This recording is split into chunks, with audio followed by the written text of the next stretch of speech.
আমাদের সমাজে মহিলাদের পর্দা নিয়ে অনেক আলোচনা হয়, কিন্তু এটাও জানা জরুরি পুরুষের জন্য পর্দা ফরজ। পুরুষের জন্য পর্দা ফরজ, কিন্তু পুরুষের আলোচনাটা কম হয়, নারীদের আলোচনাটা আমরা বেশি করি। তো একজন মানুষ, একজন মুমিন তার লজ্জাস্থানের হেফাজত করবে। এটা পোশাক দ্বারা যেমন শরীরকে আবৃত করবে, নিজে যেমন আবৃত হবে, ঠিক তেমনি ভাবে তার দ্বারা যেন অন্যের চরিত্র ধ্বংস না হয় সেই দিকেও সে সজাগ দৃষ্টি রাখবে। ইসলাম এটা আমাদেরকে শিক্ষা দেয়। একজন পুরুষ আটোসাটো খোলামেলা পোশাক পরে যদি একজন নারীর সামনে দিয়ে যায়, তাহলে সেই নারীর অন্তরে শয়তান প্রমন্ত্রণা দিবে। আবার একজন নারী যদি আটোসাটো পোশাক পরে কোনো পুরুষের সামনে দিয়ে যায়, তাহলে শয়তান ওই পুরুষের অন্তরে কুমন্ত্রণা দিবে।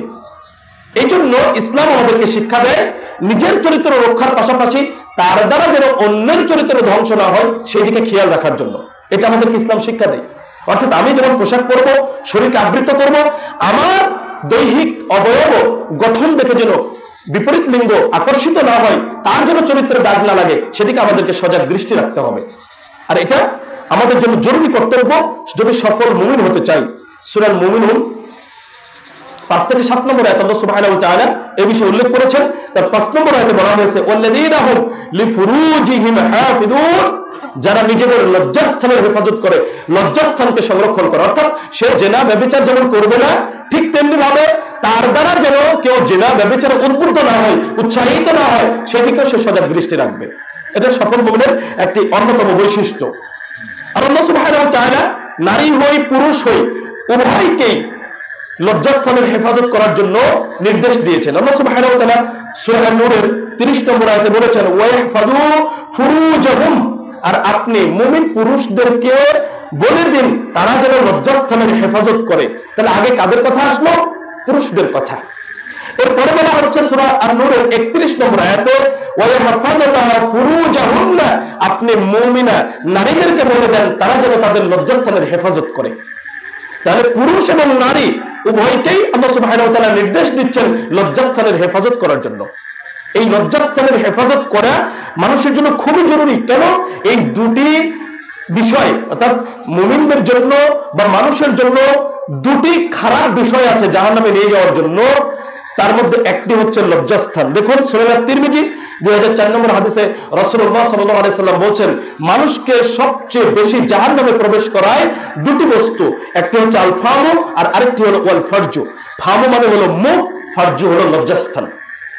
মানুষ মুখ এবং লজ্জাস্থানের মাধ্যমে বড় বড় পাপ কার্যে ধাবিত হয় এবং এই দুটি মাধ্যম মানুষকে সবচেয়ে বেশি জাহান্নামে প্রবেশ করবে। তাহলে লজ্জাস্থানের হেফাজত করাটা একজন সফল মুমিনের জন্য জরুরি যদি সে সফল হতে চায়।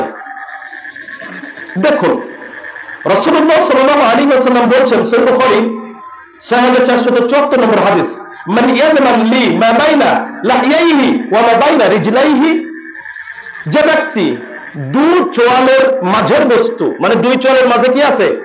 জিহ্বা আছে, অর্থাৎ আমাদের কথা বলার যে শক্তিটা, আর কি এবং দুই রানের মাঝখানের যে বস্তু অর্থাৎ লজ্জাস্থান, এই দুটি বস্তুর যে হেফাজত করবে,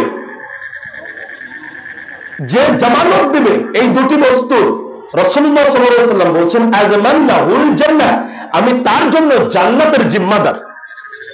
অর্থাৎ লজ্জাস্থান এবং মুখের হেফাজত যে করবে, যে এটাকে সংরক্ষণ করবে, এইটার জামানত অর্থাৎ এটাকে যে রক্ষা করবে, এর যে খারাপ দিক আছে, পাপ আছে, সেগুলো থেকে এই দুটিকে যে বাঁচাবে, তার জন্য রাসূলুল্লাহ সাল্লাল্লাহু আলাইহি ওয়াসাল্লাম জান্নাতের দায়িত্ব নিলেন।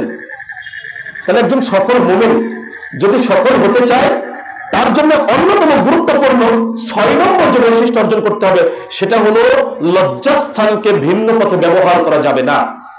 আল্লাহ সুবহানাহু ওয়া তাআলা মানুষকে যৌন শক্তি দিয়েছেন এবং সেই যৌন শক্তিকে কোন পথে ব্যয় করবে আল্লাহ সুবহানাহু ওয়া তাআলা সেজন্য বিবাহের মাধ্যম করে দিয়েছেন। মানুষ বিবাহের মাধ্যমে তার লজ্জাস্থানের সঠিক ব্যবহার করবে। মানুষ যখন এর বিপরীতে কাজ করবে তখনই লজ্জাস্থানের সংরক্ষণ থেকে সে দূরে সরে গেল, ক্ষতি হয়ে গেল। সুতরাং মুমিন হিসেবে যদি সফল হতে চাই, আমাদের করণীয় হলো লজ্জাস্থানের হেফাজত করতে হবে।